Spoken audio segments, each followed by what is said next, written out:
Now here's where things get completely insane. I've taken the projector into my garden and I'm projecting onto the back of my house. You're getting over 370 inches on there. So obviously I've not got an area large enough, so I thought, what's the best thing to do? Try it on the back, and there you go.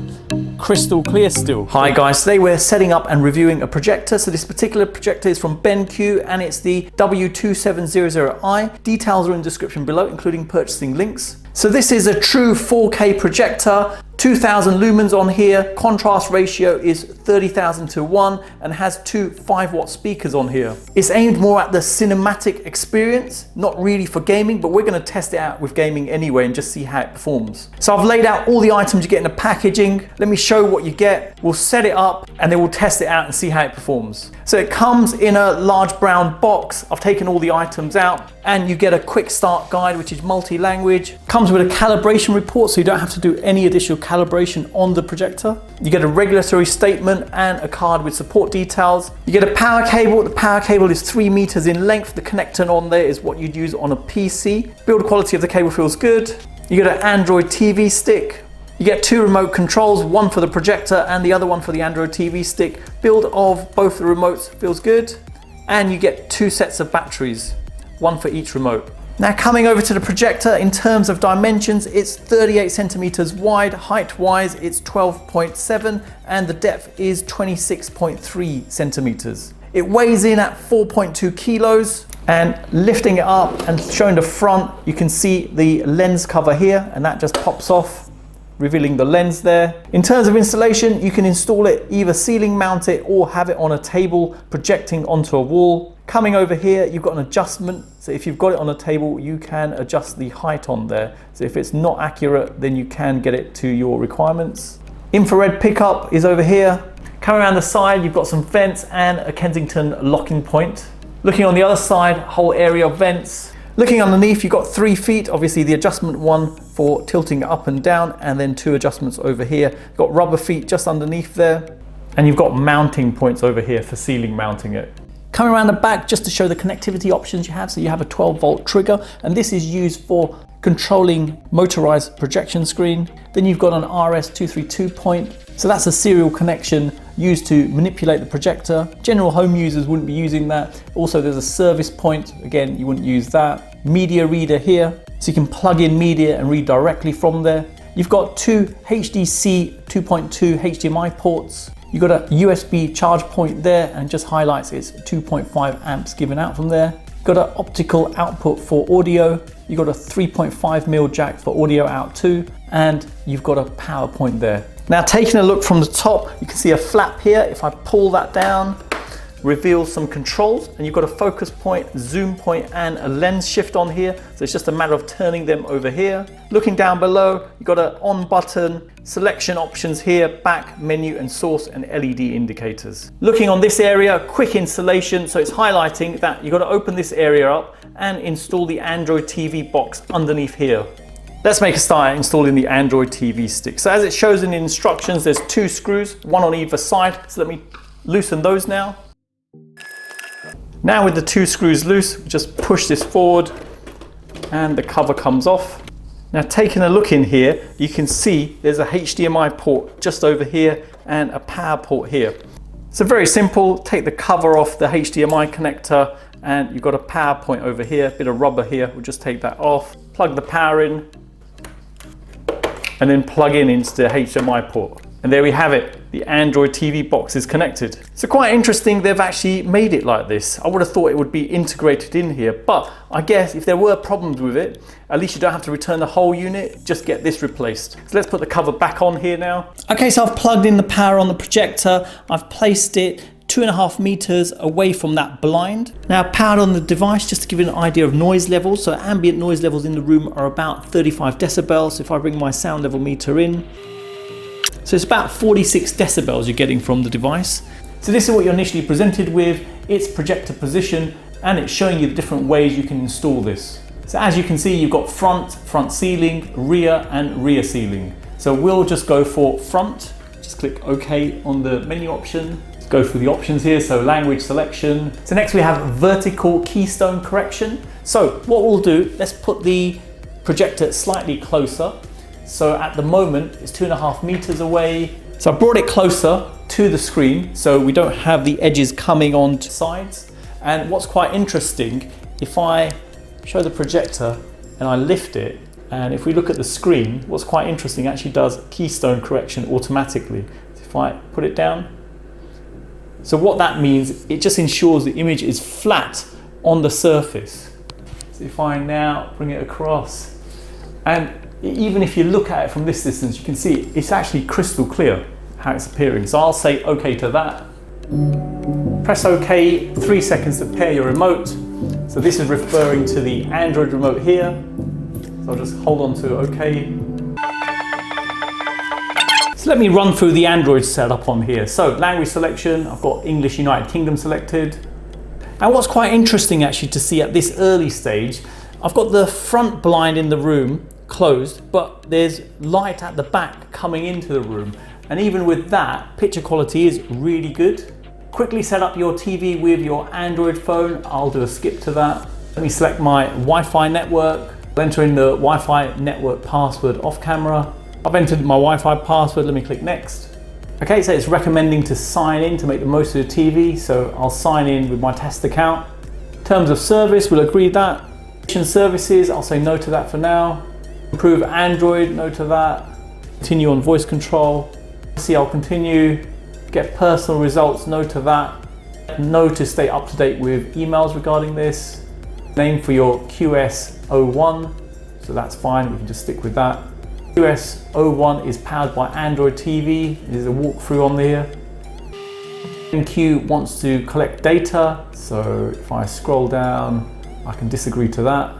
There we have it, set up as quick as that. Now I've repositioned the projector just to have it projecting onto a flat wall. Now this is the wall I'm projecting on, and I've opened the side blind and I've opened the other blinds in the room just to give you an idea what to expect if there was a lot of daylight coming into the room. And as you can see, it is very washed out, and not surprisingly, obviously it is a projector and best to use it in dark conditions. Here's another scenario in using the projector. So blinds are open, as you can see, on both sides, and you can still see it really clearly. So we haven't got bright light coming into the room, just to show. It's still daytime here, but it's still viewable and picture quality is excellent. And color wise, you can see for yourself, colors are very good, and even black levels are reasonable on this. Next, just to show the picture quality with the lights on in the room. So looking over here, blinds are shut. Scanning over here, shut as well, and over there you can see all the spotlights in the room are on, and picture clarity wise it's very good, extremely clear. The only thing you'll notice is the colors. Obviously the blacks aren't showing up as clear. Now the blinds are closed and the lights are turned off just to show the difference, so you can see straight away the picture quality is much better in here. I've got a little bit of ambient light coming in. If I bring the camera across, you can see a little bit coming in, so it isn't completely pitch black. And now looking at the picture quality itself, looks really good. Clarity is excellent on here. Now I've started up YouTube on the Android TV side of things on here. Performance wise, it does seem good. Now it's connected via 5 gigahertz Wi-Fi network. So obviously with that, you're going to get better performance. I have tested it on 2 gigahertz and it does lag a little bit on that. So you want to get a faster speed, which is given on the 5 gigahertz one. So now if I pick a video, a 4K one, and play that, and now just to verify, if I come across, go to more quality, and it's set to 4K, clarity wise is very good, very sharp picture image on this. Now if I come in close just to show you, and sharpness wise very good. And one thing to note, on the cheaper projectors, what you'd notice, the edges where it's projecting, it's normally blurred out, what I've found for some of the ones I've done. And with this, you can see the whole image is crystal clear going across. Now coming in from this angle, if I slowly zoom in,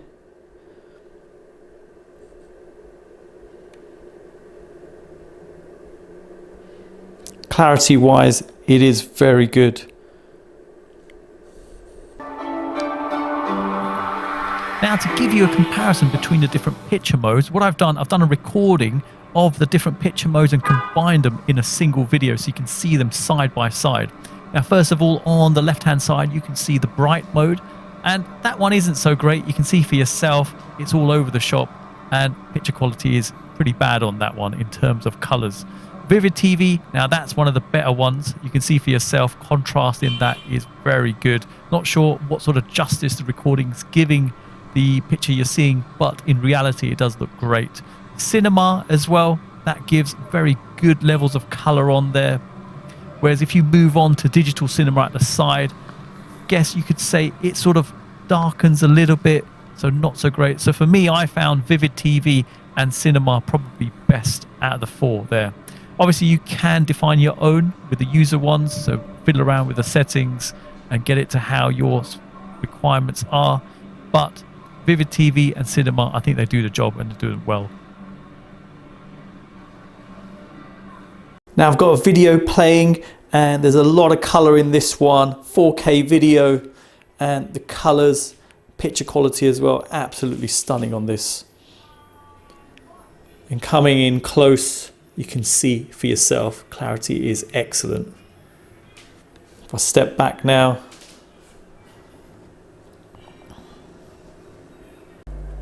now the projector itself isn't meant for gaming, it's more of a cinematic experience, but we can test out gaming to see how it performs. Now I've plugged it into my Xbox One X. If I come across here to TV and display options, resolution currently is set to 4K Ultra HD, and if we click on 4K TV details, you can see what it's picked it up as. So it's seeing it as a 4K Ultra HD display with 60 Hz.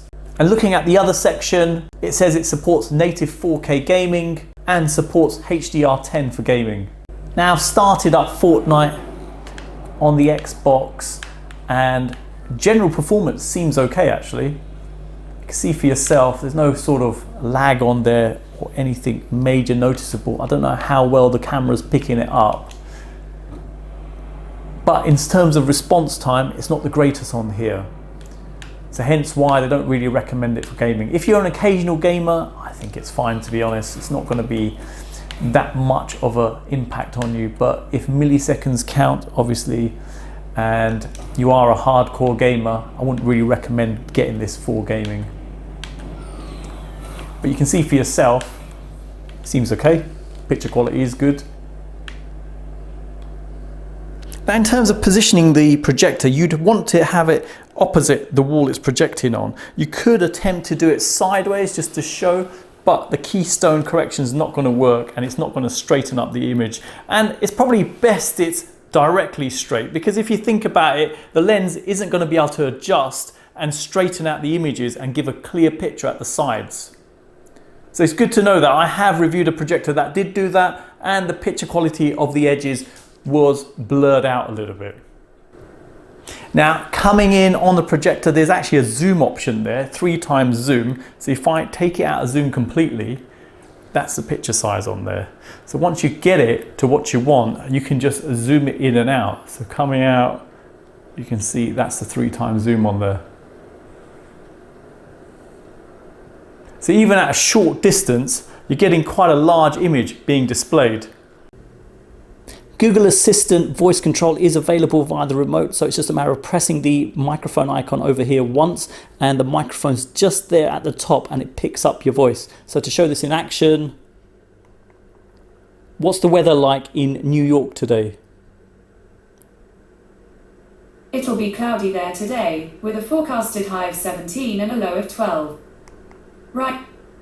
Show Marvel trailers on YouTube. Okay, playing Marvel trailer videos on YouTube. There you go. How cool is that? Next, let's measure sound levels from the projector. So I've got the projector on maximum volume at the moment. And if I play some music,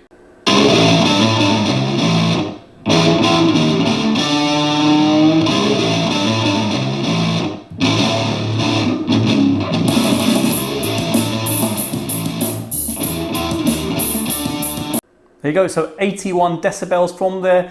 General sound quality seems fine. Bass isn't very deep, just to note. Obviously not a surprise there. They're small speakers, so limited the amount of output you're going to get out of them. The ideal situation would be if you plug the system via an optical cable into a surround sound system, and that will enhance the whole experience. But in general, not bad at all. So the Android streaming stick that's installed at the start, it is quite heavily relied upon by the projector. So I have tried pulling it out and seeing if it will work without it, and it can't. It has to be installed. Now I was wondering if you could pull it out and put in something like a Fire Stick, so that wouldn't work either. It has to be that particular Android TV stick. Now in terms of functionality, it's quite interesting how they've integrated this. So you've seen it comes with two remotes. So the first one being the one for the projector, and that's where you can directly change the settings. And it's quite nice how they've made that particular remote because it's backlit, which is really nice. And you have a number of options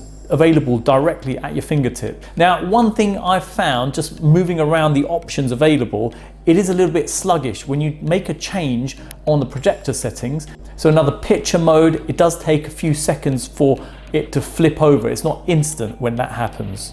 Now the other remote you get, that's for the Android TV box side of things, and it can flip over to controlling the settings on the projector as well. Now the general performance of the TV box side of things, it really works well. Performance wise, navigation is not sluggish in any way. Just to show the spec of the device itself. So it's got Android 9 on there, storage on the device is 10 gig, and it has 2 gig of RAM on there. Now coming over to settings over here, clicking on there, if I go right to the bottom, you can see all projector settings. So this is where it's quite cool, because if I now go in there, you can see the options for the projector, which are quite nice to get to. So I didn't expect that. I thought it'd be independent from the actual projector. And let me briefly show the options available in here. So picture mode wise, if I go in there, there's 4 picture modes. So you've got bright, vivid TV, cinema, and digital cinema. And then finally you've got user. So that's your user defined ones. Coming back from there, standard items, you can see there, so brightness, contrast, color, tint, and sharpness. You've got advanced in there, coming in there. You've got gamma selection, color temperature, color management, cinema master, dynamic iris, brilliant color, and light mode. You've got to reset current picture mode, which is good in case you've messed it up and you just wanted to take it back to default. Then we've got display, so you've got overscan adjustment here, 3D, so 3D is supported on here as well. Then you've got installation, so you can change the installation settings. So you saw at the start, you've got the projector position, so you can amend that. Keystone wise, works well, so vertical adjustments on there. So if you adjust it vertically up or down, then you will see it adjusting quite nicely to the actual wall it's projecting onto. Then you've got a test pattern, that will give you a grid on the screen. Aspect ratio, 12 volt trigger, and then you've got high altitude mode, and then coming across system setup basic, so basic setup details on there. Coming down to sound, they're the sound options you've got on there. Then you've got system setup advanced, some advanced details over here, and then finally you've got information. Pretty cool how you can go onto the projector settings from the Android interface. Coming to remotes and accessories, you can see the remote control there. So it's a Bluetooth remote, and you can add in other Bluetooth devices if you wanted to as well. So you can see there, it's actually picking up my Echo Show. And if I wanted, I could pair it to that and use it as a Bluetooth speaker.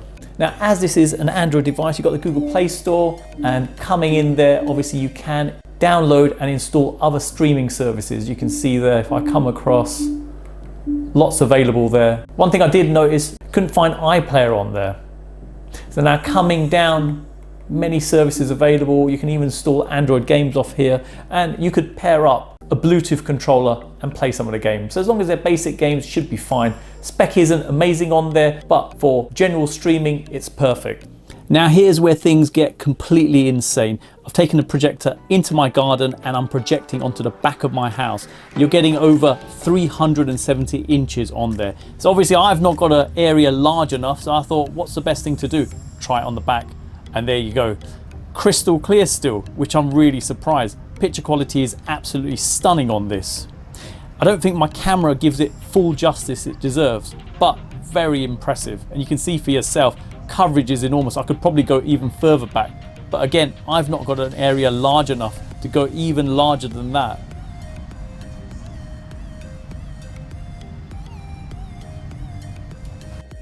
Now this projector is 4.1 meters away from the wall, and we're getting a projection of 152 inches on there. And I actually don't have a gap large enough to display even more, only because obviously distance wise, and you can see here it even goes over, so it's on there and also over here as well. Picture quality wise and color representation is absolutely stunning on here. You can see for yourself, clarity doesn't go in any way. So 4K wise looks absolutely amazing. So there you go, I hope it's helped anyone thinking of purchasing this. Details including purchasing links are in the description below. Hang around for the end cards, I'll have some more cool tech. Drop me a like if you liked the video and let me know what you thought by dropping me a comment. If you haven't liked this, let me know why you haven't liked it. Thanks for viewing and see you in the next one.